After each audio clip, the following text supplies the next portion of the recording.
पावन कथा को श्रवण करने के लिए अपन सब विराजित हैं। स्वर्गीय श्रीमती कृष्णा जी शुक्ला,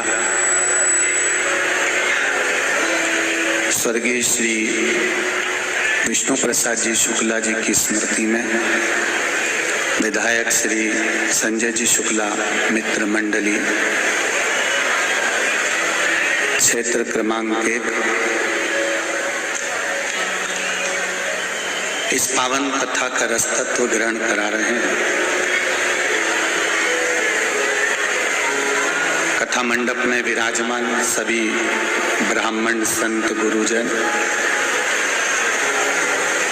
मंत्रिमंडल से पधारी उषा दीदी ठाकुर जी और सभी श्रोता भाई बहन,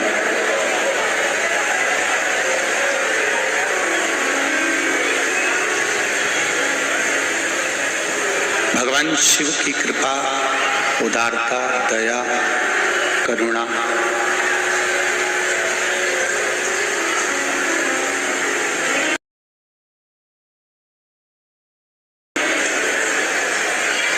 इस मृत्यु लोक के सागर में, संसार सागर में कथा को श्रवण कर रहे हैं। कठिनों में कठिन मानव देह है और उस मानव देह में भी परमात्मा का भजन, ये सबसे ज्यादा कठिन है।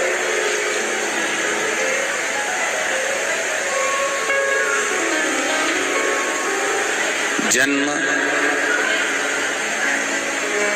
और मृत्यु, कल भी कथा में कहा था आप लोगों को, ये बक्से नहीं चल रहे हैं क्या?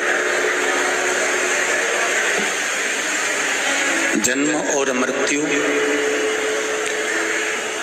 ये दो, एक शुरुआत और एक अंत, इसके बीच का जो हमारा जीवन है यही सांसारिक जीवन है।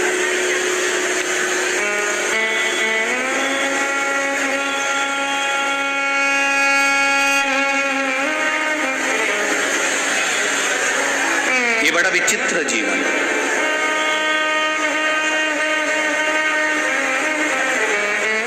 आपको पहले भी कथा में कहा, आज फिर कह रहे हैं कि भगवान से एक प्रार्थना हमेशा करते रहो, एक निवेदन हमेशा करते रहो कि जैसे मेरे भोलेनाथ आपने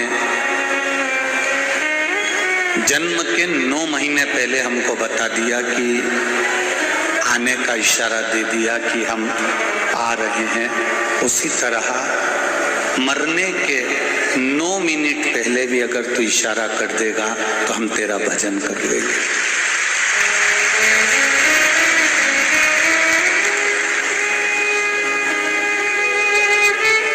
थोड़ा सा इशारा मेरे परमात्मा का मिल जाए तो संसार का मनुष्य भगवत भजन कर ले, भगवान की भक्ति को धारण कर ले।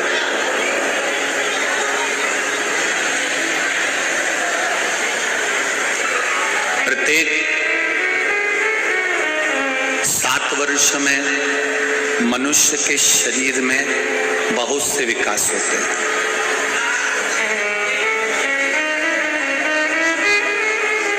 प्रत्येक 7 वर्ष के अंदर अंदर हर साल 7 वर्ष आते हैं। प्रत्येक 7 वर्ष में मनुष्य के जीवन में, मानव के शरीर में विकास होता है, उथल पथल होती है।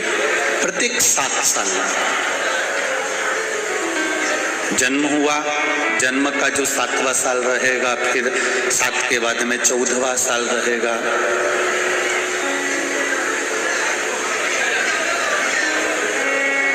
फिर 21वां जो वर्ष रहेगा। ऐसे जो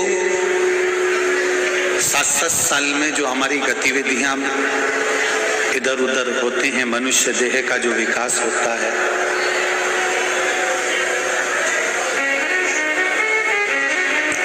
और मानव शरीर, मानव देह, मानव का जो शरीर है वो भी किसी न किसी रूप में इन वर्षों में निकलते निकलते भगवत भजन की ओर अग्रसर हो जाते हैं।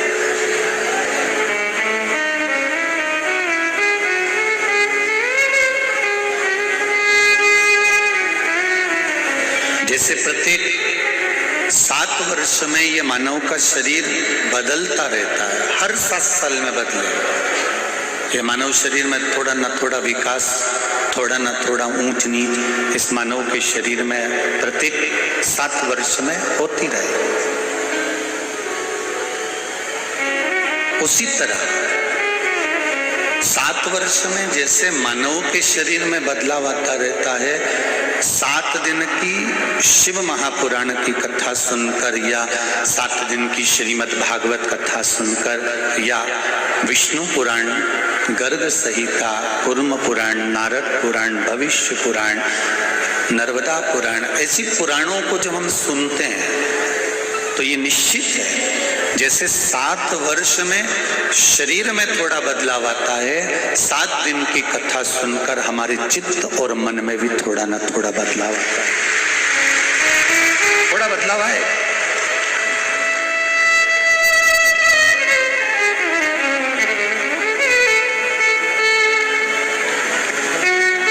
ये भक्ति का बदलाव है।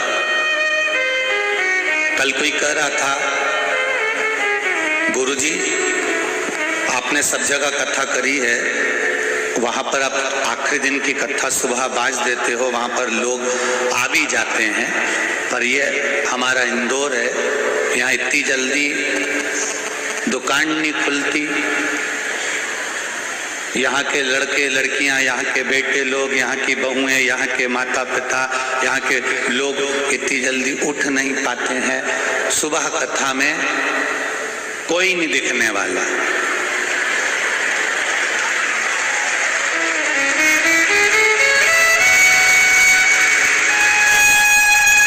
मैं आस्था वालों से निवेदन करूं कि जरा रोड के चारों तरफ की रोड दिखा दो, ये पंडाल तो जाने दो। मालूम पड़ जाएगा कि लोग कह रहे थे कि सुबह इंदौर के लोग नहीं उठते इतनी जल्दी।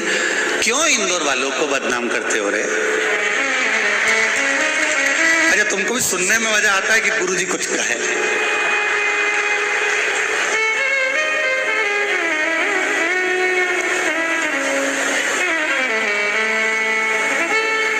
अब ये सब कहां से आए? एक सियोर वाला महाराज जी का बोला हुआ में आया। अरे ये भी तो आया। भगवत भजन में, संकीर्तन में, भक्ति में समय नहीं देखा जाता कि किस समय पर भगवान की भक्ति हो रही है, किस समय पर भजन हो रहा है।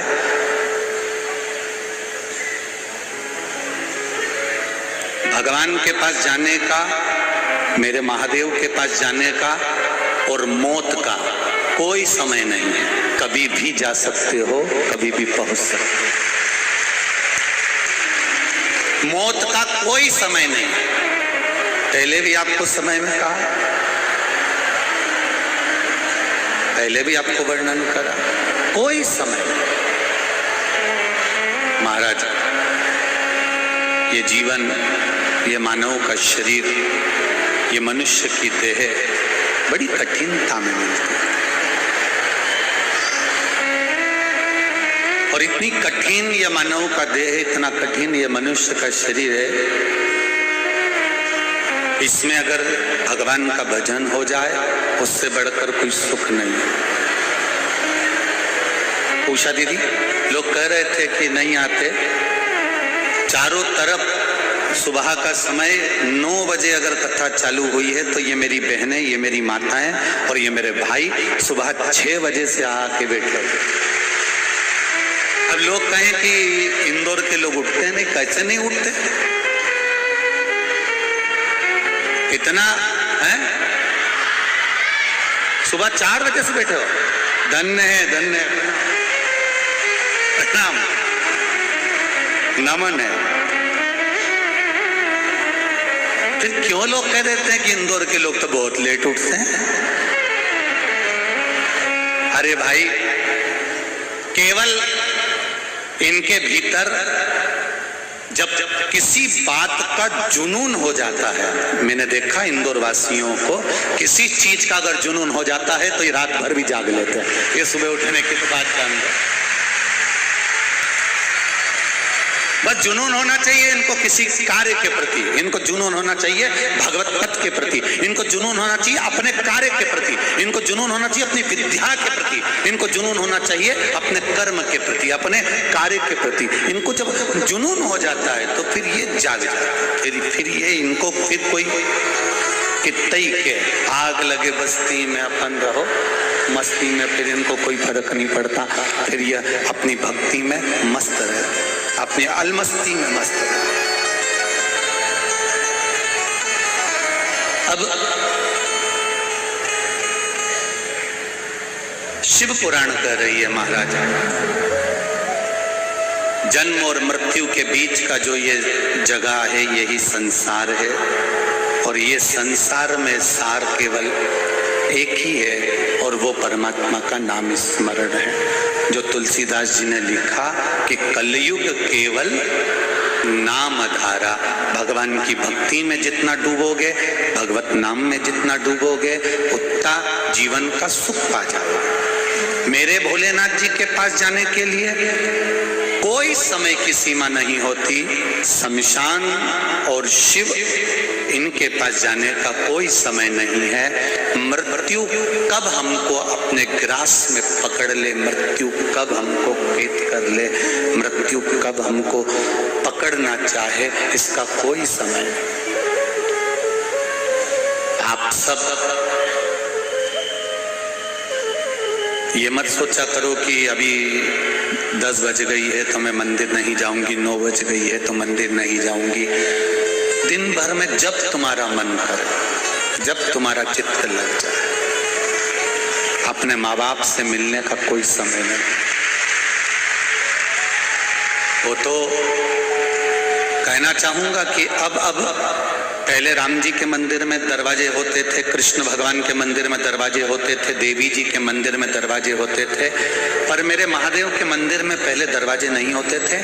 पीपल के पेड़ के नीचे शिवलिंग रखा होता था, किसी तालाब के किनारे, सरोवर के किनारे, कुंड के किनारे, नदी के घाट पर, नर्मदा जी के घाट पर, किसी नदी, पवित्र नदियों के घाट पर भगवान शंकर की छतरी बनी होती थी। चारों तरफ कोई दरवाजा नहीं होता था, केवल शिवलिंग और नंदी, इसके सिवाय कोई नहीं। वो दोनों मस्त रहते थे, अपनी मस्त।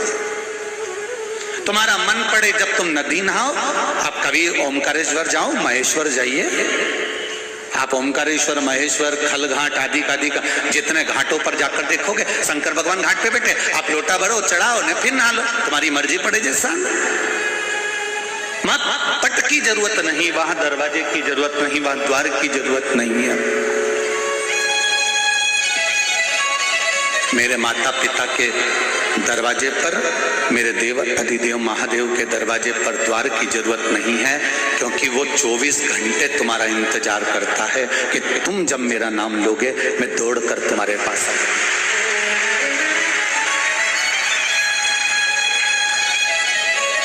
कोई भरोसा नहीं मौत का, कोई भरोसा नहीं मृत्यु का, कब आएगी, कहां आएगी, क्योंकि उसने लिख कर रखा है। माता के गर्भ से जब बच्चे की नाल कटती है, नाल कटते समय लिख दिया जाता है कि तू कब, कौन सी तिथि में, किस जगह, किस स्थान पर, कहां जाकर तेरे प्राण छूटेंगे। वो मौत का स्थान, तारीख, पल, घड़ी, नक्षत्र सब निश्चित कर दिया जाता है।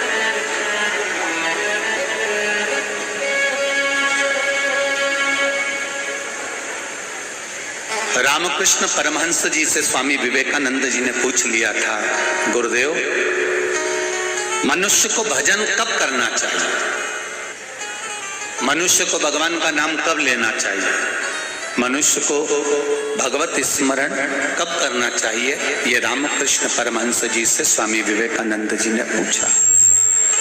रामकृष्ण परमहंस जी ने कहा, मरने के 5 मिनट पहले भगवान का भजन करना चाहिए।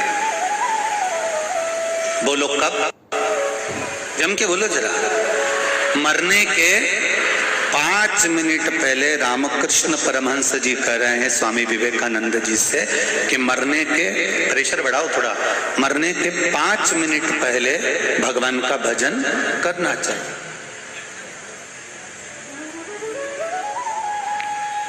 स्वामी विवेकानंद जी ने कहा, ये कैसे मालूम पड़ेगा कि कब मरेंगे? तो रामकृष्ण परमहंस जी ने कहा, जब तुम्हें मरने का समय नहीं मालूम तो हर 5-5 मिनट में भजन करते रहो, निपटने का मालूम नहीं है तो भजन तो करो। जीवन का क्या भरोसा है कब चले जाओगे, इसलिए हर 2 मिनट में 5 मिनट में श्री शिवाय नमस्ते।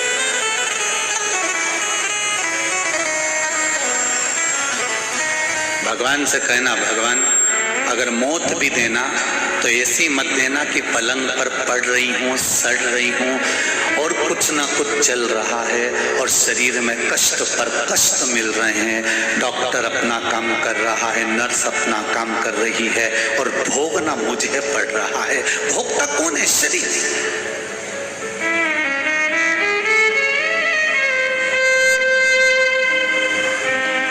दुनिया के लोग पैसे लगा सकते हैं, दुनिया के लोग दवाई दे सकते हैं, पर दुनिया के लोग आपके दर्द को सहन नहीं, दुनिया के लोग नहीं सहेंगे। दर्द अपने को सहना है, कष्ट अपने को सहना, दुख अपने को सहना।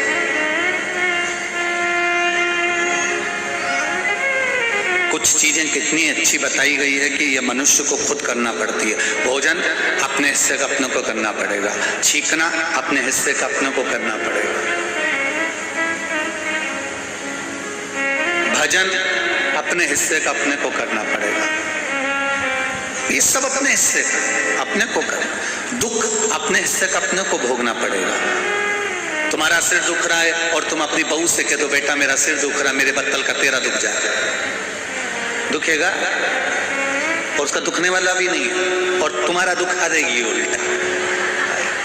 तो ये नहीं कि अपना दुख कोई दूसरा भोग लेगा, अपना दुख अपने आप को भोगना है, अपने शरीर को भोगना। इसलिए फिर कहें, मत बुरे कर्म कर बंदे वरना पछताएगा, भगवान की आंखों से तू बच नहीं पाएगा, तू बच नहीं पाएगा। अरे ओ अज्ञानी मत करना रे, तेरे कर्म का फल भी तू ही पाएगा, जैसा किया तूने तेरे आगे आएगा। मत बुरे कर्म कर बंदे, मत बुरे कर्म कर बंदे वरना पछताएगा, भगवान की आंखों से तू बच नहीं पाएगा, तू बच नहीं पाएगा। बड़ा मुश्किल है हमारे दुख को, हमारे दर्द को, हमारे कष्ट को हमको खुद सहना।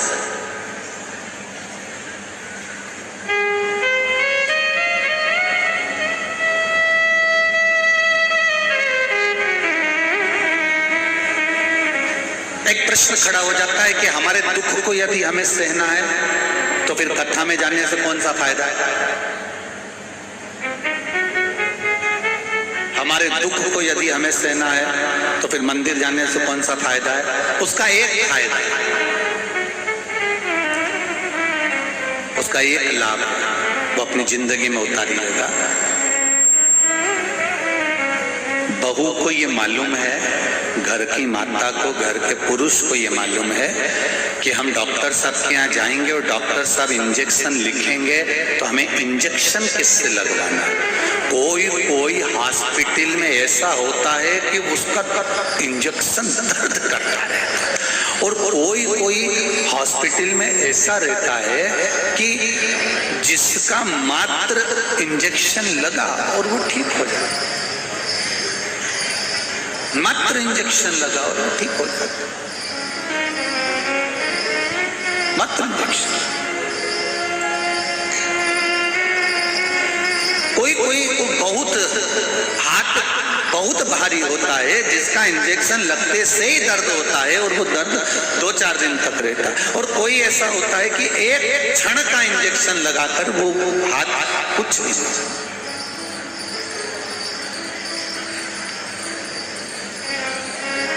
महाराज फिर वो इंजेक्शन का दर्द ही नहीं होता।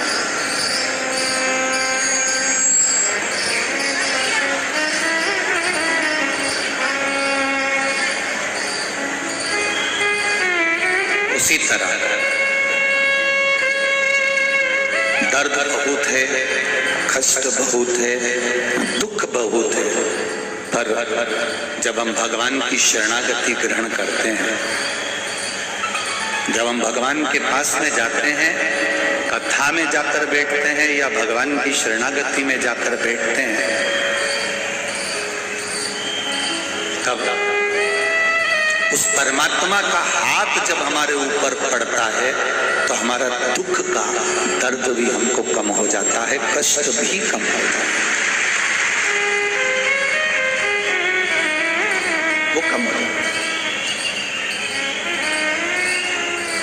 हमारा भजन करना, भगवान की अविरल भक्ति को धारण करना, भगवान के भजन में लगना, ये हमारे दुख को, हमारे कष्ट को, हमारी तकलीफों को समाप्त करना।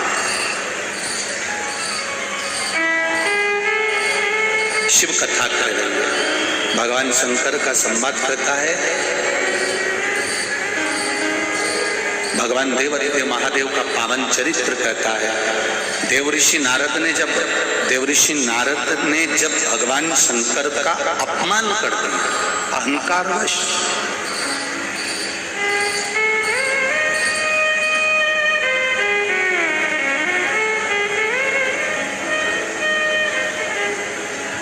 जब अहंकारवश भगवान शिव जी का अपमान कर दिया, देवऋषि नारद ने जाकर भगवान शिव के सम्मुख में जाकर कह दिया, आप काम को नहीं जीत पाए, मैंने काम को जीता है। शिव जी को जब थोड़ा सा नीचा दिखाया तब भगवान शंकर को क्रोध नहीं आया।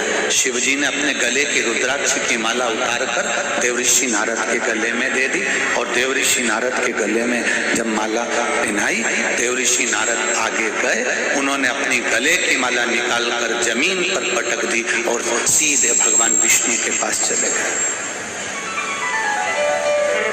सीधे भगवान नारायण के पास।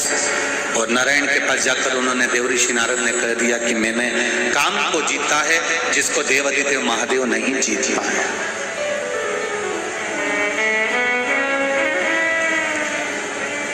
ये हमारा अभिमान है, जो दुनिया में कोई नहीं कर पाया वो मैंने कर दिया, ये अभिमान है।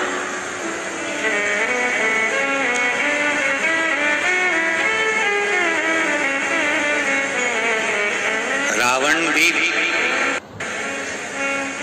विद्या में निपुण था और श्री हनुमान जी महाराज भी विद्या में निपुण थे।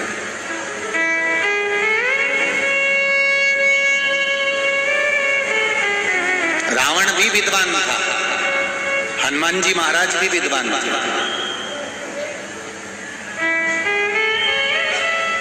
पर रावण को विद्वान कहा गया पर विद्यावान नहीं कहा गया।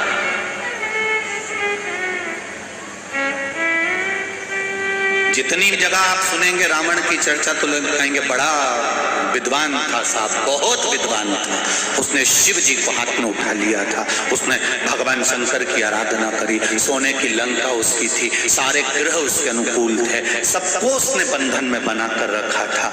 बताओ कितना कितना लोगों ने कहा साहब बहुत विद्वान है, बहुत विद्वान है, पर आज तक किसी ने ये नहीं कहा कि रावण विद्यावान था। लोग कहते हैं विद्वान था। विद्वान और विद्यावान में अंतर होता है। विद्वान जो होता है उसको अहंकार बहुत हो जाता है, और जो विद्यावान होता है वो अहंकार से विहीन हो जाता है। अपन बात बात में कह देते हैं साहब ये बड़ा विद्वान व्यक्ति है, बहुत विद्वान है। विद्वान है तो समझना कहीं ना कहीं इसका अहंकार फंसा होगा। साहब हमारे गांव के ये बड़े विद्वान व्यक्ति हैं, अब वो कहीं ना कहीं अभिमान उसके सम्मुख में आ जाए। साहब ये बड़े विद्वान है, विद्वान फिर अभिमान सामने जाएगा। पर जो विद्यावान है, इसलिए हनुमान जी की स्तुति में कहते विद्यावान गुणी अति चाचा। हनुमान जी को विद्वान नहीं कहा किसी ने भी, हनुमान जी को विद्वान कोई नहीं बोला, हनुमान जी को बोले तो कहा विद्यावान गुणी अति चातुर। अर्थात हनुमान जी महाराज विद्यावान है, और जो विद्यावान होता है वो झुकना जानता है, नम्रता जानता है और वात्सल्यता जानता है। उसके भीतर करुणा होगी, वात्सल्यता होगी, नम्रता होगी। आप कितने भी करोड़पति बन जाओ, धनपति बन जाओ, सत्तापति बन जाओ, वैभवपति बन जाओ, चाहे कितने भी ऊंचे सिंहासन पर बैठ जाओ, विद्वान तो कोई भी बन सकता। आप किसी को थोड़ा सा ज्ञान दे दीजिए, थोड़ा धन दे दीजिए, थोड़ा वैभव दे दीजिए, थोड़ी सत्ता दे दीजिए, विद्वान कोई भी बन सकता है। पर विद्यावान बनने में पूरी जिंदगी निकल जाती है कि धन भी आए तो हम नम्रता सीखें, कुर्सी का पद भी मिल जाए तो हम नम्रता सीखें, वैभव भी मिल जाए तो हम नम्रता सीखें। जिसमें नम्रता का भाव होता है वो जीवन का सबसे बड़ा विद्यावान व्यक्ति होता है। वो विद्वान नहीं कहलाता, उसकी विद्या की निपुणता हो, उसकी विद्या की प्रबलता हो।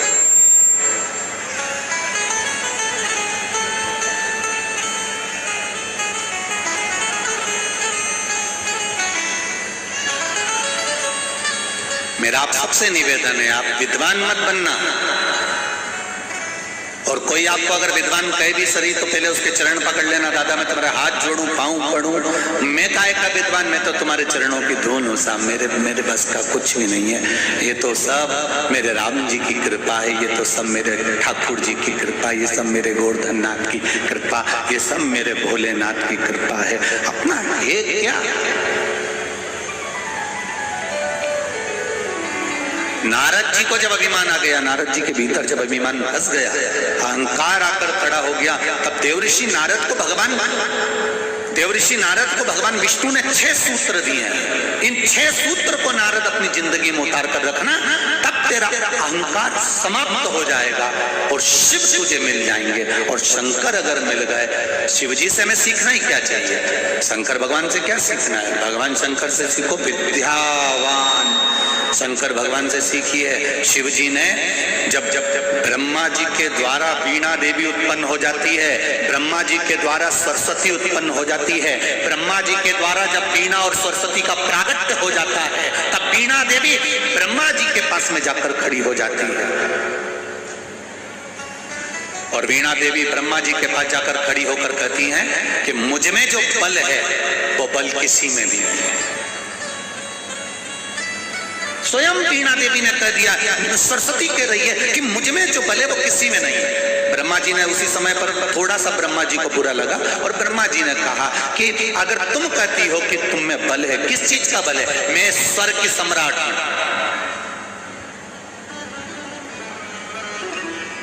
मैं संगीत की देवी हूं, मैं स्वर की देवी हूं। ब्रह्मा जी ने कहा ठीक है, तो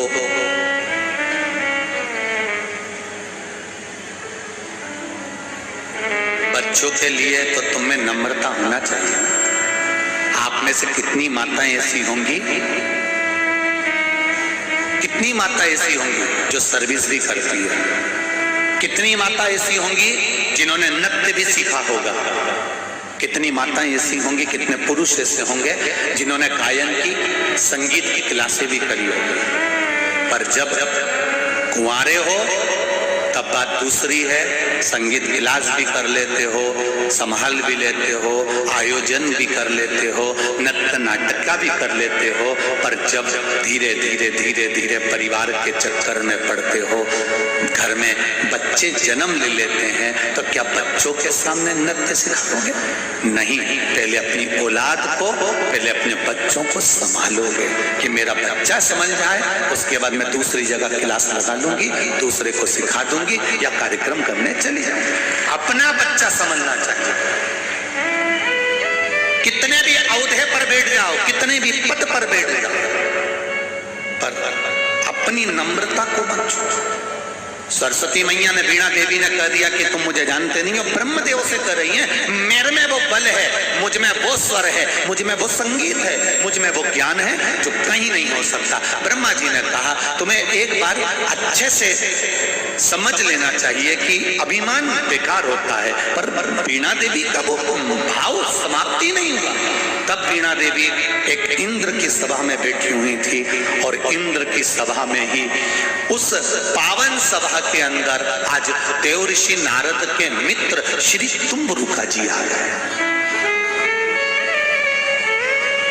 समझिए जरा, बहुत विचित्र कथा है, इसको समझिएगा जीवन में कि इस जीवन में इस कथा को कैसे उतारा जाए। देखिए जी, उस कथा में तुमरुका जी आ गए। तुमरुका जी कौन? मानव सा शरीर है, घोड़े का मुंह लगा है, हाथ में करताल है, वीणा डली हुई है। वो वीणा का नाद करते हुए जैसे नारद जी भजन करते हैं उसी तरह तुमरुका जी भजन करते हैं। पर नारद जी के भजन करने में और तुमरुका जी के भजन करने में अंतर होता है। तुमरुका जी जब भजन गाते हैं, तुमरुका जी जब कीर्तन करते हैं, तुमरुका जी जब गायन करते हैं और कुछ बोलते हैं तो कहते हैं कि 33 कोटि देवी देवता के पांव थिरकने लगते हैं, वो उठकर खड़े हो जाते हैं।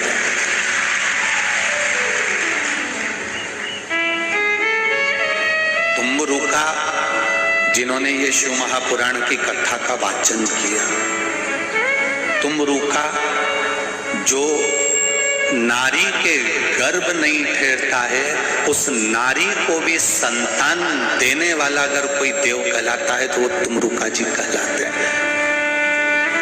और उसके प्रमाण ये थोड़े से जो पत्र पढ़े, बाकी के तो इधर ये पत्रों में आप देखिए।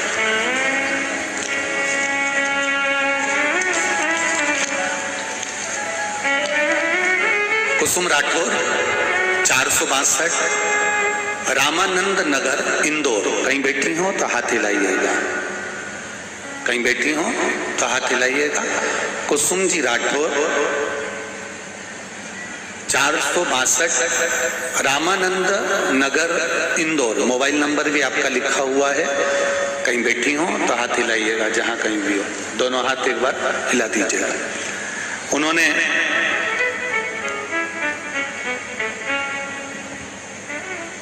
भजन की एक लाइन लिखी है, छोड़कर सारा जमाना तेरे धर्म पे आ बेटे, क्या बखान करूं गुरुदेव। आंकड़े की जड़ पशुपतिनाथ का व्रत और तुमरुका जी के नाम में क्या बल है। मेरी मासी की शादी को 24 साल हो गए थे, उन्हें संतान सुख नहीं था। इस वजह से उन्हें परिवार वाले भी बहुत अपशब्द कहते थे। कई जगह इलाज करवाया पर 24 साल तक संतान नहीं हुई। हमने आपकी कथा 2021 में आखिरी के महीने में श्रवण करी, तब आपने पशुपति व्रत का वर्णन किया, तुमरुका जी का नाम लेकर सफेद आंकड़े की जड़ का वर्णन किया। कथा सुनकर एक उम्मीद जाग गई। मैंने मासी माँ से कहा इतना इलाज करवाया है, एक बार ये उपाय भी करो। फिर हम 3 मार्च को कुबेरेश्वर धाम आए और वहां बाबा से बोल कर आई कि बाबा मैं यहाँ से जाने के बाद मासी माँ के लिए पशुपतिनाथ का व्रत करूंगी, मेरी मासी भी करेगी, आप कृपा करना मेरी मासी माँ की गोद भर देना।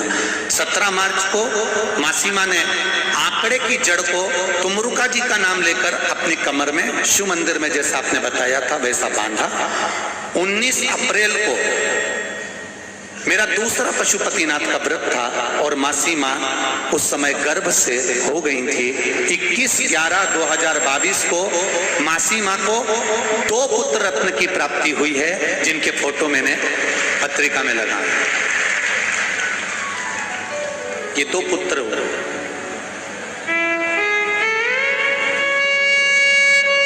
अब 24 वर्ष एक पत्र आया है, ये भी देख लीजिए। 12 साल के बाद बाबा ने संतान दी है।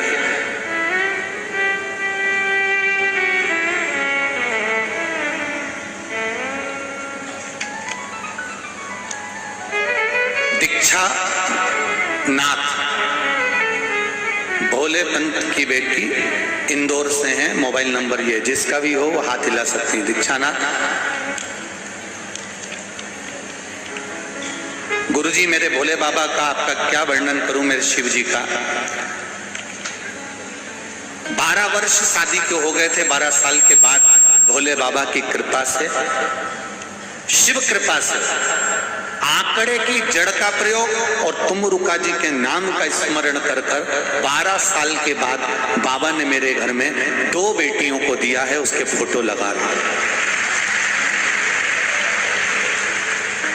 अच्छा, लोग कहते महाराज जी एक बात बताओ, ये तुमरुका जी एक क्यों नहीं देते जब भी देते? बहुत सारे ऐसे केस देखे हैं जिसमें हम फिर कहेंगे भगवान देवता और देवी सब देंगे, ब्रह्मा जी देंगे तो जितना तुम्हारे ललाट में लिखा है उतना देंगे, भगवान विष्णु देंगे तो तुम्हारी किस्मत में जितना लिखा है उतना देंगे, और मेरा महादेव जब देता है तो छप्पर फाड़ कर दे, वो नहीं सोचता देने, वो सोचता नहीं है देने। यही है, लिया लिया।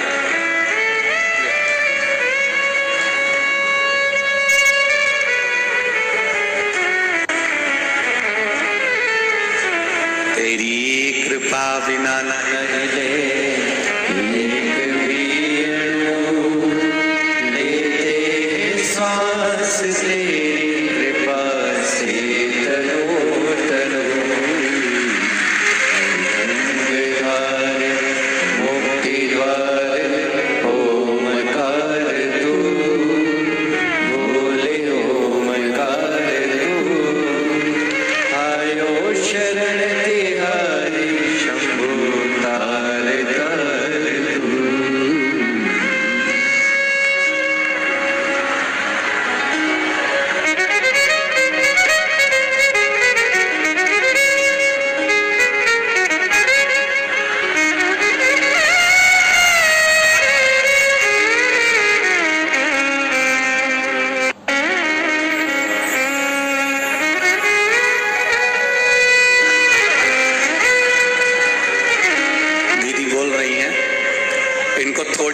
तकलीफ होती है तो मैं एक बेलपत्री इनके पास में रख देती हूँ और वही बेलपत्री बाबा की घूटी में घिस के दे देती हूँ, मेरा बाबा लाज रखे।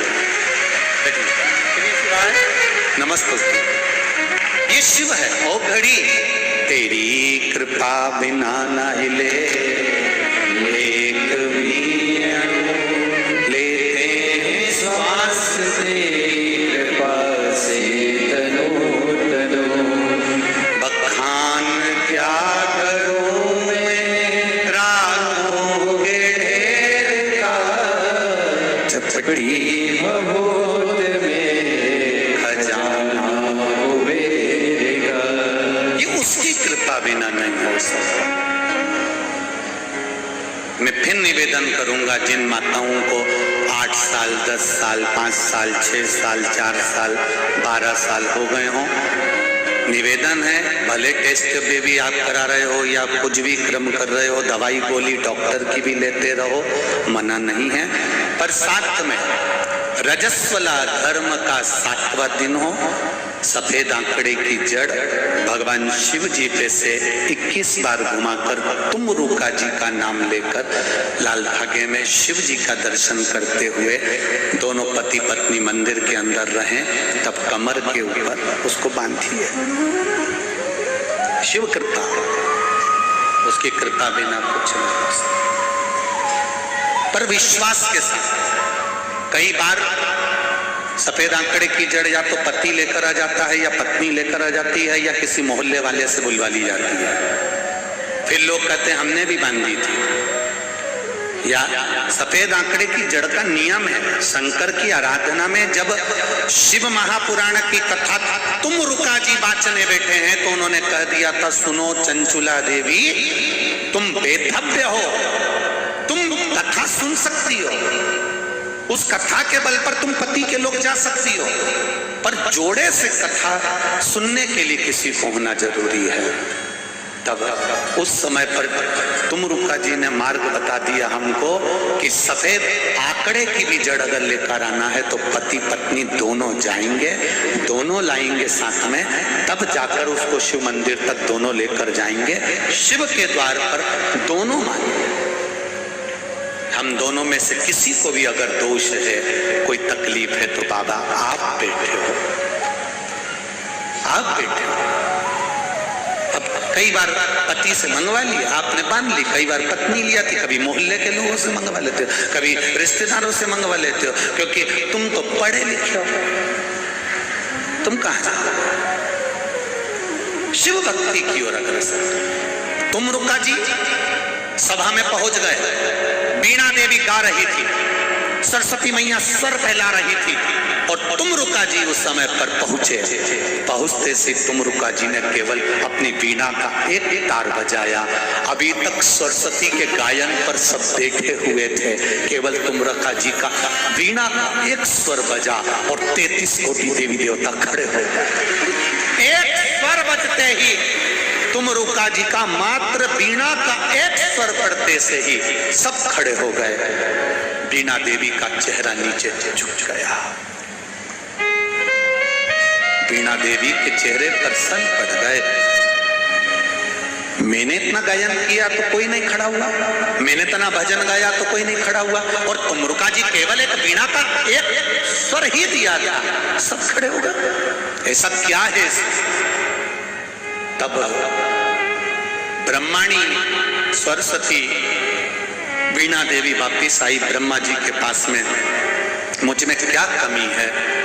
ब्रह्मा जी ने कहा, तुम्हारे स्वर के लिए अभी तुम्हें और मेहनत करना पड़ेगी। मुझसे ज्यादा ज्ञानवान कौन होगा स्वर के लिए? मुझसे ज्यादा प्रबल कौन होगा स्वर के लिए? ब्रह्मा जी ने कहा, जाओ तुमरुका जी के पास में। तुमरुका जी के पास में जब सरस्वती गई है, सरस्वती मैया के चरण को तुमरुका जी ने प्रणाम करा है। इसको कहते हैं विद्यावान गुणियति चातुर, इसको कहते विद्यावान। अपने ज्ञान की परिभाषा नहीं दी है,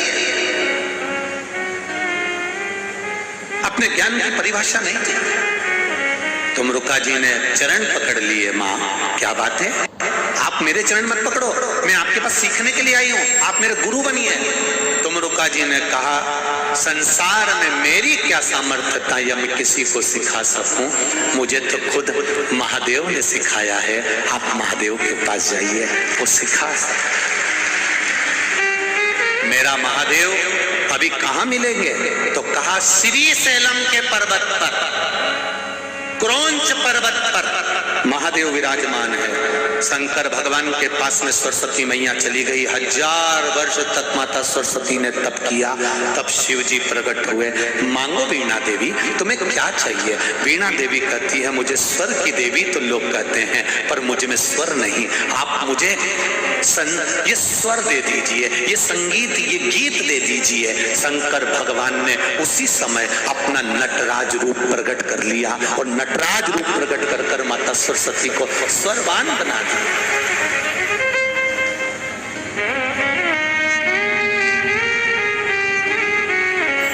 हम बच्चों से कहना चाहेंगे, छोटे छोटे बच्चों से, आप माता सरस्वती की आराधना करा करो।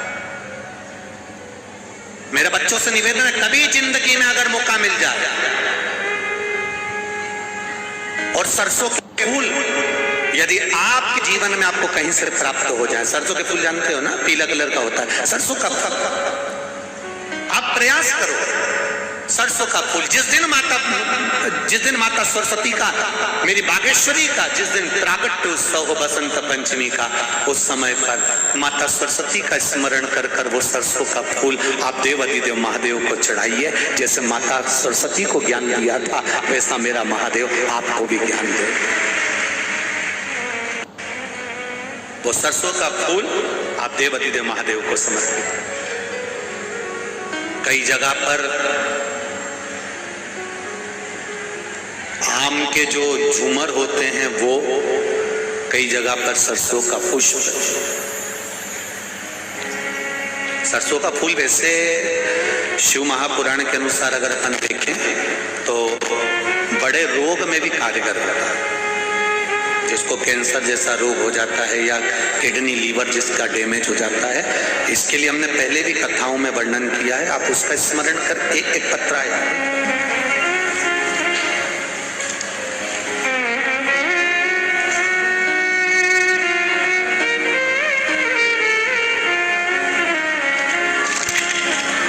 तेरी कृपा बिना न हिले एक श्वास तेरी कृपा से तनु तनु गंगाधार मुक्ति द्वार ओमकार तू ओमकार तू आयो शरण तेरा शंभु तार तार तू। बखान क्या करूं मैं रातों के घेर का, चपटी बहुत मेरे खजाना कुबेर का। दो पत्र हैं, बड़ा ध्यान दीजिएगा।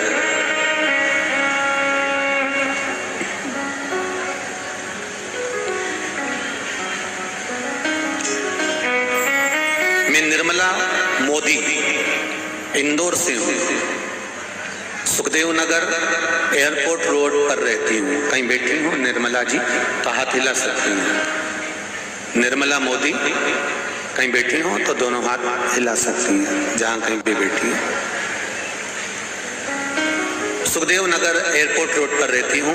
मेरे पति को अचानक पेट में दर्द हुआ, डॉक्टर को दिखाया, जांचें करवाई गई और जो बताया गया वह सारी जांचें जब कराने के बाद बाहर भी जांचें गई और मालूम पड़ा कि उनको कैंसर था। मैं कैंसर में घर में टीवी पर अक्सर आपकी कथा सुनती हूँ, आपके बताए हुए उपाय का वर्णन। शिव जी पर एक लोटा जल और भगवान शंकर का जो उपाय निश्चित किया गया है वो उपाय करना प्रारंभ करा। डॉक्टर साहब ने ऑपरेशन की सलाह दी पर हमने ऑपरेशन नहीं करवाया। मैंने सब दूर सुन रखा था कि कैंसर का इलाज तो करवाते हैं पर धीरे धीरे धीरे धीरे शरीर तो बेकार होता चले जाता है ऑपरेशन के बाद। मैंने मना कर दिया और बाबा से प्रार्थना कर कर इनकी बीमारी के लिए पशुपति व्रत बेलपत्र शिव जी को चढ़ाने लगी। शिवलिंग पर चढ़ाकर बेलपत्र को लाकर रुद्राक्ष का स्थिति में बाबा की कृपा से सारी जांचें नॉर्मल आई है और वो एकदम ठीक हो गए हैं। मैं बाबा को प्रणाम करने के लिए शिव तत्व को जाना। एक पत्र और बड़ा सुंदर है, देखिए इसमें रिपोर्टें भी लगाई है, पूरी की पूरी सिटी स्कैन की जितनी भी रिपोर्टें होती हैं डॉक्टर की वो सारी रिपोर्टें इसके अंतर्गत लगा दी गई।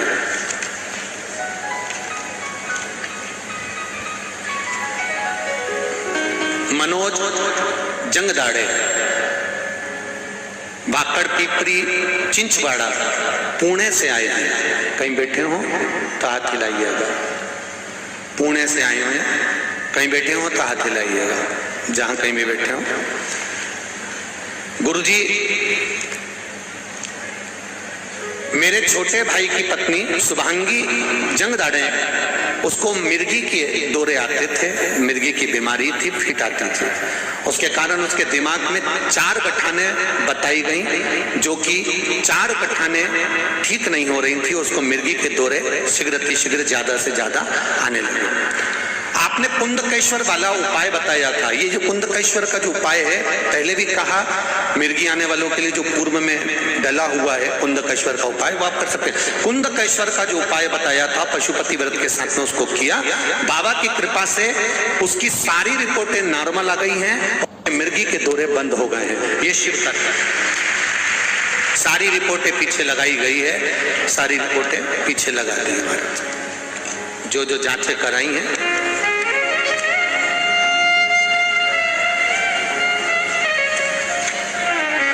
तेरी कृपा बिना न हिले एक भी अणु, लेते हैं श्वास तेरी कृपा से तनु तनु।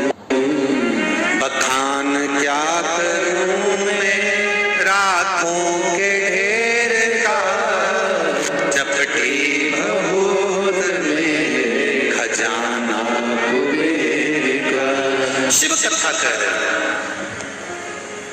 मूर्खता जी से शिव जी के द्वार तक जाना और शंकर भगवान की शरणागति में रहकर हजारों वर्ष तक माता वीणा वादिनी ने, माता सरस्वती ने श्री सेलम पर तप किया। इसलिए आज भी हम जब श्री सेलम के पर्वत पर मल्लिकार्जुन भगवान का दर्शन करने जाते हैं तो मंदिर में प्रवेश करने से पहले श्री सेलम के शिखर पर, श्री सेलम पर्वत की सबसे ऊंची चोटी पर माता वीणा वादनी का, माता सरस्वती की मूर्ति विराजमान है और उसके पास में नटराज की मूर्ति विराजमान है। ये हमको सीख देती है कि हमने बाबा की भक्ति को धारण किया, हमने बाबा की भक्ति को धारण किया। इसी से शिव कथा कर रही है, भगवान शंकर का गुणगान कर रहा है कि हम विद्वान ना बने, हमें क्या बनना है? जम के बोलो जरा, विद्यावान बनना। और विद्यावान बनने में सबसे बड़ी चीज होती है कि हमारी नम्रता, हमारा झुकना, प्रणाम करना। हनुमान जी महाराज को विद्यावान गुणी अति चातुर कहा गया, उनकी विद्या की प्रबलता। शिव कथा का देवऋषि नारद को भगवान ने 6 सूत्र दिए। इन 6 सूत्र को नारद जी अगर तुम धारण कर लोगे तो तुम्हारा अभिमान अपने आप चला जाएगा और तुम शिव तत्व को प्राप्त कर लोगे। वो 6 सूत्र दिए गए। पहला सूत्र है सिर पर त्रिपुंड लगाना नारद जी, और अगर त्रिपुंड से वंचित हो जाओ तो पंचाक्षर मंत्र। पंचाक्षर मंत्र कौन सा? जम के बोलिए जरा, नमः शिवाय। बोलो जरा अच्छे से, नमः शिवाय। ये नमः शिवाय पंचाक्षर मंत्र है। ओम नमः शिवाय षडाक्षर मंत्र है। ओम नमो भगवते वासुदेवाय ये 12 मंत्र है। राम 2 अक्षर का मंत्र है। कृष्ण 2.5 अक्षर का मंत्र है। जब कभी मौका मिल जाए देवऋषि नारद, जब आपका चित्त, जब आपका मन, जब आपकी वृत्ति दिल से भगवान की भक्ति में डूबे तब पंचाक्षर मंत्र का जाप करिए, नमः शिवाय, नमः शिवाय, नमः शिवाय, नमः शिवाय। इस पंचाक्षर मंत्र का जाप करिए। और जब आप अक्षर मंत्र से भी आप वंचित रह जाएं तो एक काम करिए, अपने गले में रुद्राक्ष धारण कर लीजिए। एक रुद्राक्ष धारण करने वाला जीव अगर अचानक प्राणों को त्याग भी देता है तो उसको लेने के लिए यमदूत नहीं आते, स्वयं महादेव आते हैं। नंदी स्वयं महादेव। एक रुद्राक्ष धारण करने वाला, रुद्राक्ष कोई साधारण नहीं होता। उस रुद्राक्ष की महत्वता को हम जाने। रुद्राक्ष को आज के जमाने में तो खैर सब जगह रुद्राक्ष मिल जाते हैं, प्राप्त हो जाते हैं, पर हम तो कहेंगे कभी योग लगे। भाई वैसे तो अभी सीहोर में रुद्राक्ष वितरण बंद है, पर कभी जीवन में अगर योग लगे, रुद्राक्ष जब वितरण होंगे, रुद्राक्ष जब बांटे जाएंगे, तो अभी तो रुद्राक्ष वितरण बंद है। केवल जो रोगी व्यक्ति होते हैं, रोगवान होते हैं, उनका फाइल देखकर, उनकी जांचें देखकर वहां से रुद्राक्ष दे दिया जाता है। पर कभी योग लगे, वैसे तो तारीख रखी है, लगभग शायद 16 फरवरी से है, 16 फरवरी से 22 फरवरी सीहोर कुबेरेश्वर धाम पर रुद्राक्ष उत्सव रहेगा। वैसे तो उस समय पर प्रयास पूरा है रुद्राक्ष बांटने का। तो रुद्राक्ष जब मिले आपको सीहोर का, प्राप्त हो जाए कुबेरेश्वर बाबा का रुद्राक्ष, तो प्रयास करिएगा, उसको संजो कर रखिए, संभाल कर रखिए। कभी रोग में, बीमारी में, तांबे के कलश में उसको गला दीजिए, पानी शिव जी को चढ़ा दीजिए, उस जल का आचमन करिए, उसको अपने पास रखिए, संजो कर। और आपके घर में जो रुद्राक्ष है उसको भी आप भगवान की अविरल भक्ति में धारण करें। ऐसा नहीं है कि आप जो रुद्राक्ष धारण कर रहे हैं, रुद्राक्ष पहन रहे हैं, वो हल्का है। रुद्राक्ष रुद्राक्ष होता है, उसकी भक्ति धारण करें। नारद जी, ये तीसरा सूत्र है मान लो त्रिपुंड नहीं लगा सकते, पंचाक्षर मंत्र का जाप नहीं कर सकते, तो रुद्राक्ष धारण करो। अगर रुद्राक्ष धारण नहीं कर सकते तो शिव कथा को सुनने के लिए जाना प्रारंभ करो, कम से कम ये तो कर सकते। और नारद जी अगर शिव महापुराण की कथा भी नहीं सुन सकते तो फिर 5वें नंबर का जो सूत्र बताया है कि शिव महापुराण की कथा की चर्चा अगर तुम्हारे कानों तक चली जाए तो कम से कम जैसे ही हमको मालूम पड़े कि शिव पुराण, तुमने अखबार खोला, अखबार में पढ़ लिया शिव महापुराण की कथा हो रही है, तो एक बार मुख से श्री शिवाय नमस्तुभ्यम या पंचाक्षर मंत्र या षडाक्षर मंत्र या राम नाम कृष्ण नाम 12 मंत्र कुछ भी अपने मुख से भगवान का धारण कर लो। अर्थात इसको कहते चिंतन करना, थोड़ा सा चिंतन शिव पुराण का कर लीजिए। ये 5वां सूत्र। और सुनो नारद जी, अगर ये 5 सूत्र भी आपसे ना बने, आप सुन लो इंदौर वालों जरा अच्छे से, और जितने लोग आस्था चैनल पर सुन रहे हैं, जितने फेसबुक यूट्यूब पर सुन रहे हैं, मान लो ये 5 सूत्र भी आपसे नहीं बन रहा है, त्रिपुंड नहीं लगा सकते, रुद्राक्ष नहीं पहन सकते, कथा नहीं सुन सकते, पंचाक्षर मंत्र का जाप नहीं कर सकते, शिव महापुराण कथा का चिंतन नहीं कर सकते, तब कहा ये कुछ भी ना हो तो देव ऋषि नारद 1 लोटा जल भरकर शिव को समर्पित करना प्रारंभ कर दीजिए। शिव मिल जाए, शंकर प्राप्त हो जाते हैं, भगवान शिव की भक्ति प्राप्त हो जाती है। ये 6 सूत्र देव ऋषि नारद को भगवान विष्णु ने शिव महापुराण में वर्णन किया। जब जब नारद जी के भीतर अभिमान आ गया उस जगह पर,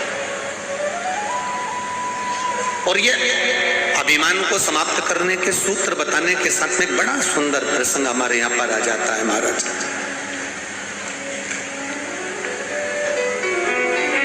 शिव कथा करती है, भगवान की अविरल कथा कर। इन 6 सूत्र में से एक सूत्र भी अगर आपने अपनी जिंदगी में धारण करा है, अपने जीवन में अगर उतारा है, और मेरा विश्वास करता है आप कोई सूत्र धारण करे चाहे ना करे, सारी समस्या का हल, जम के बोलो जरा, 1 लोटा बोल बम का नारा है, बाबा एक सहारा है। बस ये सहारा आपकी जिंदगी में बना रहना चाहिए।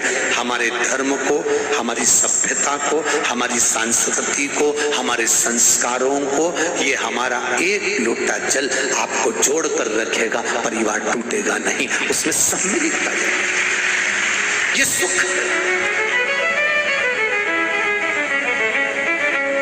मेरे भोले तेरा सहारा है, मेरी नैया का तू किनारा है। शिव कथा कर रहे हैं। 12 ज्योतिर्लिंग शिव महापुराण के प्रसंग में काशी विश्वनाथ जी का वर्णन किया। मनु शत्रुपा ने भगवान शंकर की भक्ति को धारण कर, भगवान मनु और शत्रुपा ने भगवान शिव की भक्ति को धारण करा। देवाधिदेव महादेव ने पूछा, मांगो तुम्हें क्या चाहिए, बस आप हमारी काशी में आकर विराजमान हो जाएं। ये भक्ति है आपकी, यही भक्ति का बल प्रबल, यही भक्ति और यही भक्ति का बल प्रबल, इसी को तो भक्ति कहते हैं। दुनिया के लोग भले आपको दिखावा कह दें, चाहे कोई अपशब्द कह दे, पर इंदौर वालों की जो भक्ति है वो ये इंदौर की कथा में नजर आती है कि चारों तरफ शिव भक्तों की भक्ति। मैं साधुवाद धन्यवाद दूंगा आदरणीय संजय जी शुक्ला जी को, और खूब इस व्यासपीठ से आशीर्वाद भी दूंगा कि आप ऐसे ही सनातन धर्म की ध्वजा को आगे बढ़ाते हैं। बहुत ऐसी ही शिव भक्ति आपके भीतर रहे, और सबको संजो कर ऐसे ही आप सत्संग संकीर्तन भगवत स्मरण करते रहे। ये शिव तत्व भगवान मौका दे तो उस मौके का आनंद लेते हुए भगवत स्मरण का चौका लगा ही देना चाहिए, तो आनंद की अनुभूति हो जाती है। मौका दे भगवान तो कर। शिव कथा कर रही। मनु और शत्रुपा के कहने पर भगवान शंकर काशी में आकर विराजमान हो जाते हैं। अगला जो वर्णन स्मरण कराया गया वो त्र्यंबकेश्वर बाबा का कराया गया। गौतम बाबा जो विद्या में परिपूर्ण है, जिनकी भक्ति के बल पर परमात्मा ब्रह्मा विष्णु महेश प्रकट हो जाता है, वो साधारण नहीं है।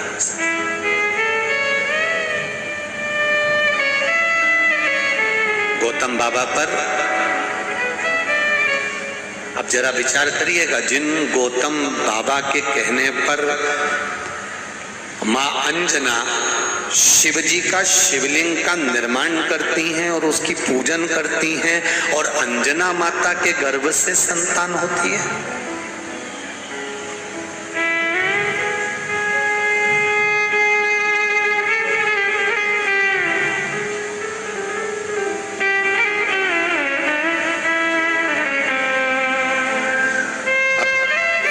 तो यहाँ पर कहा गया कि शिव जी की पूजन से भगवान जब देता है तो छप्पर फाड़ कर देता है, परंतु अंजना माता के यहाँ भी थोड़ी ना कम दिया था, भगवान कृष्ण के यहाँ थोड़ी ना कम दिया था। रानियों ने जितनी दिन भगवान कृष्ण की, पटरानियों ने जितनी दिन भगवान शंकर का अभिषेक करा, एक एक रानी के गर्भ से 11-11 संतान हुई। माता अंजना ने जैसा माता अंजना ने शिव जी की आराधना करी, तो अंजना माता के गर्भ से भी एक संतान नहीं हुई। हनुमान, केतुमान, रतिमान, मतिमान, प्रतिमान, कितने, कोई एक नहीं है। ये शिव कृपा, ये भगवान शंकर की उदाहरण।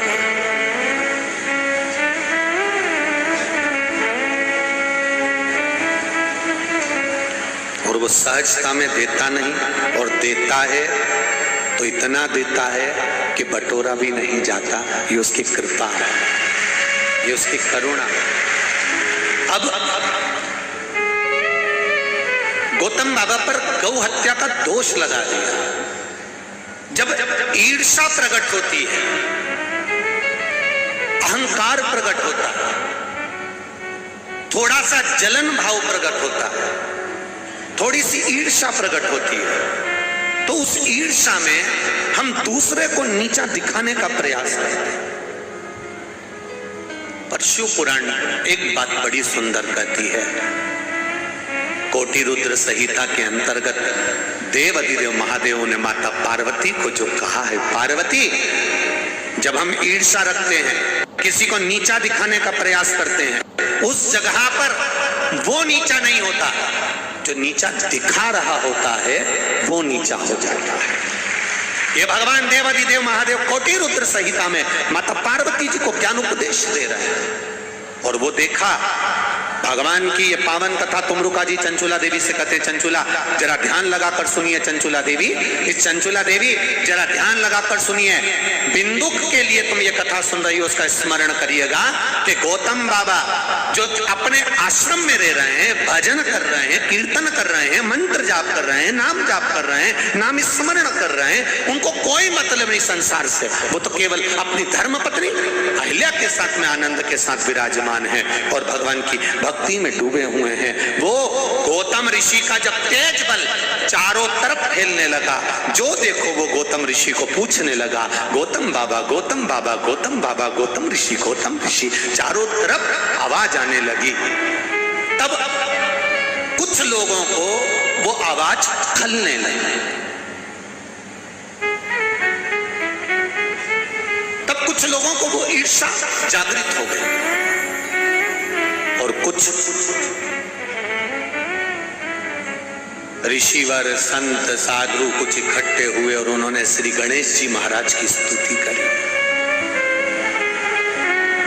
गौतम बाबा के लिए गणेश जी महाराज की स्तुति करी और गणेश जी महाराज से स्तुति कर कर, अब देखिए आपसे भी निवेदन है, कभी जिंदगी में भगवान के सामने जाना पड़ोसी को बर्बाद करने का मत मांगना, बल्कि भगवान से कहना मेरे पड़ोसी की यहाँ 4 व्हीलर गाड़ी आ जाए, उसका बेटा डॉक्टर बन जाए, इंजीनियर बन जाए, मेरा पड़ोसी 4 चांद लगाए और आगे बढ़े, उसकी बिल्डिंग और ऊंची बने। उसका लाभ क्या होगा? जब पड़ोसी की बिल्डिंग 4 मंजिला बनेगी, जब पड़ोसी की बिल्डिंग आगे बढ़ेगी, जब पड़ोसी का बेटा डॉक्टर बन जाएगा या उसकी यहाँ 4 व्हीलर गाड़ी खड़ी हो जाएगी, तो तुम्हारे ड्राइवर नहीं होगा कोई, तुम्हारे यहाँ गाड़ी नहीं होगी, तुमको दुख आएगा। तुमने पड़ोसी से जाकर कहा तो डीजल भी उसका, पेट्रोल भी उसका, ड्राइवर भी उसका, गाड़ी भी उसकी, तुमको वहां तक छोड़कर आएगा, तुमको वहां तक छोड़कर। जरा विचार करिए, अपनी चित्तवृत्ति में जरा लेकर आइए, विचार करो जरा सा, आपकी चित्तवृत्ति में जरा लेकर आइए उस बात को। हम क्यों बुरा मांगे साहब? हमें अगर भगवान से मांगना है तो केवल इतना मांगना है, भगवान सर्वे भवन्तु सुखिनः, सब सुखी रहे।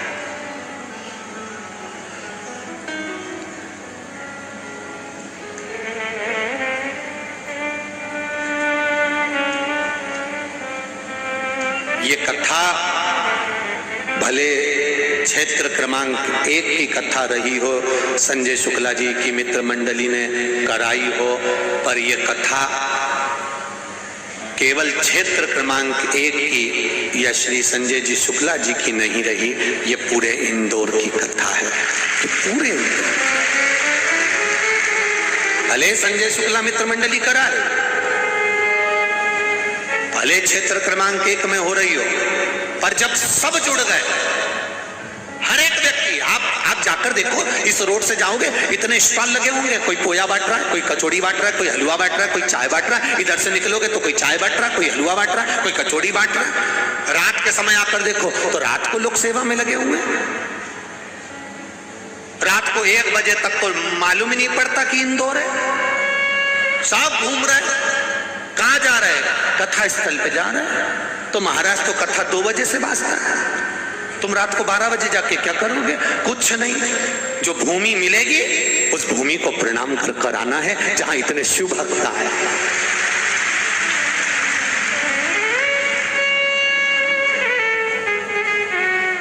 उस भूमि को प्रणाम कर भूमि का भी पत्र देखो, अरे कांगा हुआ, जमीन का प्रमाण पत्र देखिए।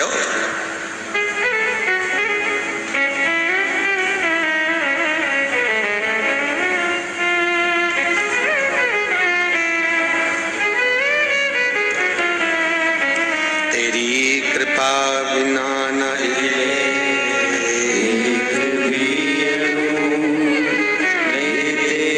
श्वास, तेरी कृपा से तनो तनो। रोशनी राठौड़ इंदौर से, कहीं बैठी हो तो हाथ हिलाइएगा। रोशनी राठौड़ इंदौर, कहीं बैठी हो तो हाथ हिलाइएगा, जहां कहीं भी बैठी हो। रोशनी राठौड़ इंदौर। मेरी भाभी को 8 माह की गर्भवती हैं, उनको कल शाम को 5 बजे हॉस्पिटल में भर्ती करा, पर वो हॉस्पिटल इंदौर विजयनगर में है। पर गुरुदेव शंकर भगवान की कृपा देखिए, उनको संतान नहीं हुई, बड़ी तकलीफ भोग रही थी।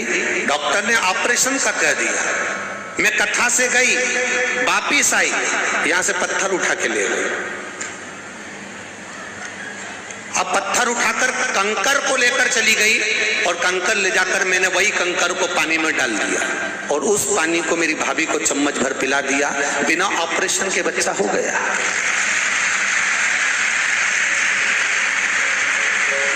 यह विश्वास है, भरोसा, दृढ़ता।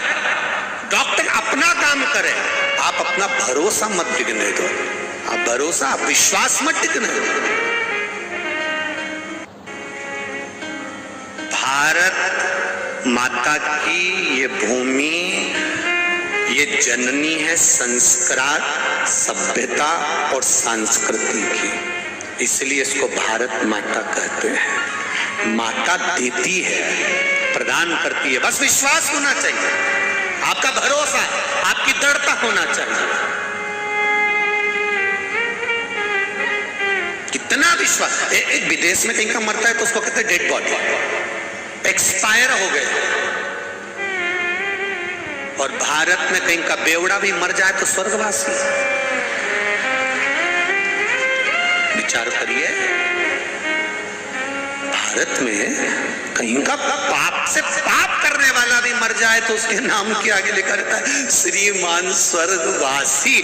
तो किसी ने पूछा इनको डेड बॉडी क्यों नहीं कह देते, एक्सपायर क्यों नहीं कह देते, इनको स्वर्गवासी क्यों कह रहा है, इसने तो जिंदगी भर मदिरा पी है, बेकार से बेकार काम करा, फिर इसको स्वर्गवासी क्यों लिखा। उसका केवल एक कारण है कि देवता भारत की भूमि पर जन्मे हैं। ये भारत की भूमि पर कोई कितना भी पाप करने वाला मर जाए तो भी वो नरक नहीं जाता, स्वर्ग जाता है, क्योंकि स्वर्गवासी। इसीलिए लोग अपना अपना देश छोड़कर भारत में आते हैं, यहाँ रहते हैं, हरे राम राम राम हरे कृष्णा कृष्ण कृष्ण कहते हैं और चाहते हैं भगवान से कि हमारा प्राण इसी भारत की भूमि पर छूटे। पर कहीं कहीं के इतने ज्यादा अप टू डेट होते हैं, हम तो विदेश जा रहे हैं, इतने खुश हो रहे हैं, हम न्यूजीलैंड जा रहे हैं, हम इंग्लैंड जा रहे हैं, हम यहां जा रहे, इतने खुश होंगे, हम वहां जा रहे हैं। अरे जिंदगी में कुछ कर्म ऐसा करो कि वो इंग्लैंड न्यूजीलैंड वाले भी तरसे इस भारत की तरह पर आने के लिए। जैसे तुम भजन गाती हो ना, मेरे मन में नहीं है धीर सखी मैं वृंदावन जाऊंगी, उसी तरह वो न्यूजीलैंड ऑस्ट्रेलिया इंग्लैंड वाले भी कहें मेरे मन में नहीं है धीर, एक बार भारत जाऊंगी। और भारत जाऊंगी तो एक लोटा जल, क्योंकि इंग्लैंड में तो चढ़ाने मिलेगा ना, हॉलैंड में भी नहीं मिलेगा, तो एक लोटा जल मेरे महादेव। अब तो परंतु भगवान ने बड़ी कृपा कर दी, अभी तो विदेश में भी एक जगह जमीन खोदी तो उनमें भी महादेव निकल गया, कंकर संकर, वहां भी शिव पहुंच गया। डमरू वाला तो डमरू वाला, ये तो सत्य है, बहुत जल्दी इधर से उधर पहुंच जाता है तुरंत।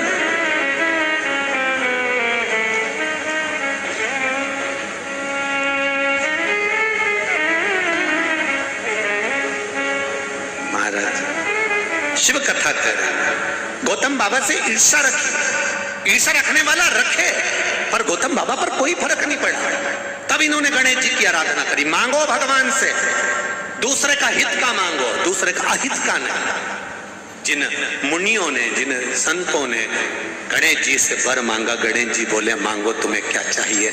इतना तप किया तुमने, तुम्हें चाहिए क्या, तो हमको अगर कुछ देना है तो ये वर दे दीजिए कि आप गाय बन जाओ और गौतम बाबा के आश्रम में जाकर प्राणों को त्याग छोड़ो प्राण। गणेश जी ने हंसकर मुस्कुराकर कहा, जब अगर इतना लंबा व्रत तुमने करा था, इतनी साधना तुमने करी थी, अपने लिए मांग लेते, पर तुमने मांगा भी तो क्या मांगा बता। होता है हम मांगने के चक्कर में कभी कभी अपना जीवन खराब कर बैठते हैं। एक सेठ, सेठानी और उसका पोता, तीनों के तीनों शंकर जी के मंदिर में गए। मंदिर में एक ही लोटा था, इन पति ने लोटा उठाया, पानी चढ़ाने गया, इतने में पत्नी ने पकड़ लिया, पहले मैं चढ़ाऊंगी।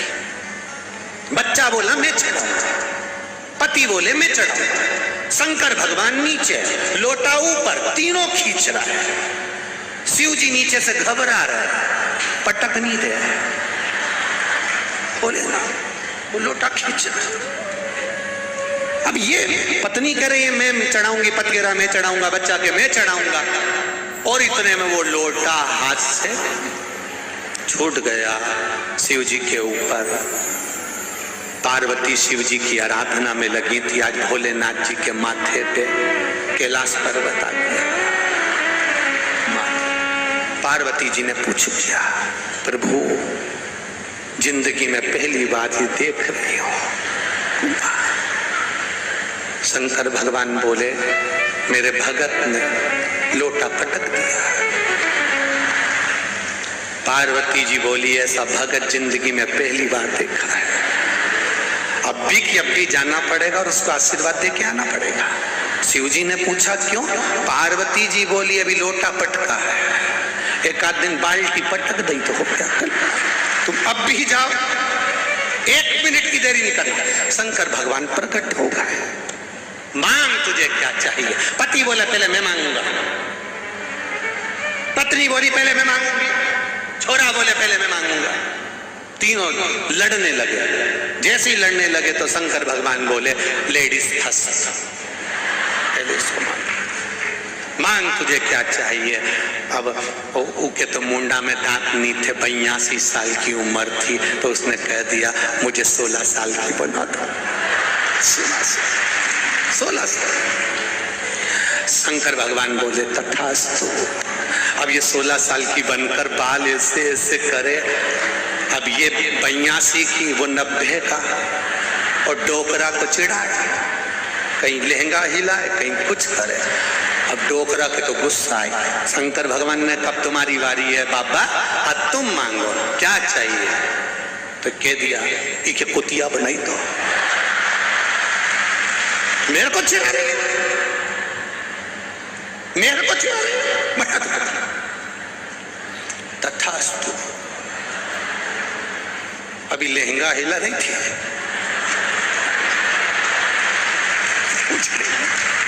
अब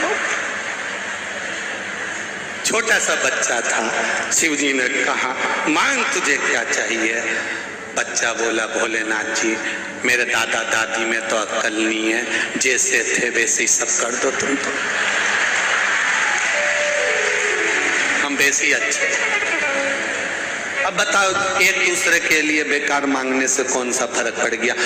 तीनों को 3 वर मिल रहे थे, चाहते तो सब कुछ मांग सकते थे, पर दूसरे को बर्बाद करने के चक्कर में अपना वर छूट गया, और अपना वर गया और समय छूट गया। खुद के लिए मांगते, अच्छा मांगते, जन कल्याण का मांगते, तो जिंदगी सार्थक हो जाती।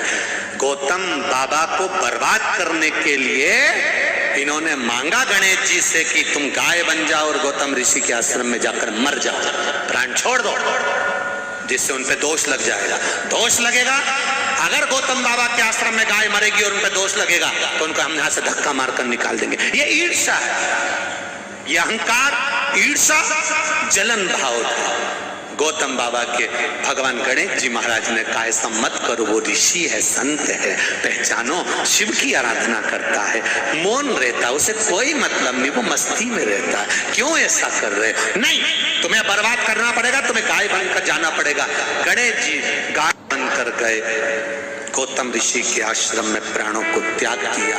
सबने कह दिया, सब खड़े हो गए और कहने लगे ये तो प्रपंची है, ढोंगी है, इसको धक्के मार कर निकाल दो। गौतम बाबा मना कर रहे हैं, मेरे गौशाला, मेरे आश्रम की गाय नहीं थी, यहाँ नहीं मरी है, मैं निवेदन कर रहा हूँ, मानो तो सही, पर कोई नहीं मानेगा। धक्के मारकर गौतम ऋषि को, माता अहिल्या को निकाल दिया।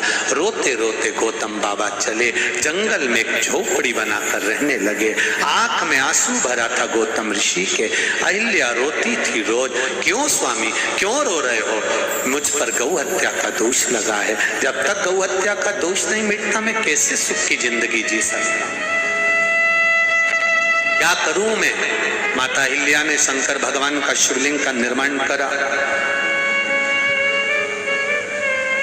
रात्रि के चारों पहर में शिवलिंग बनाती माता अहिल्या, भगवान शिव की आराधना करती। दोपहर के समय शिवलिंग की आराधना करती। माता अहिल्या शिवलिंग की पूजन में 24 घंटे लीन रहती। हर घड़ी हर पल शिवलिंग का निर्माण करती। समय बीता। आज माता अहिल्या ने 3 पहर के 3 शिवलिंग, 3 पहर के 3 शिवलिंग माता अहिल्या के रखे की रखे रहे। और माता अहिल्या की धुनी रम गई, मन रम गया। नमः शिवाय, नमः शिवाय, नमः शिवाय। माता हिल्या धुनी में रम हो गई, शिव की भक्ति में रम हो गई। 3 शिवलिंग वहीं रखे थे, उन 3 शिवलिंग में प्रकट मांग क्या चाहिए मां हिल्या मेरे पति। ऐसी ही जानकारियाँ प्राप्त करने के लिए इस चैनल को लाइक, शेयर और सब्सक्राइब जरूर करें। ओम शिवाय नमस्तुभ्यम।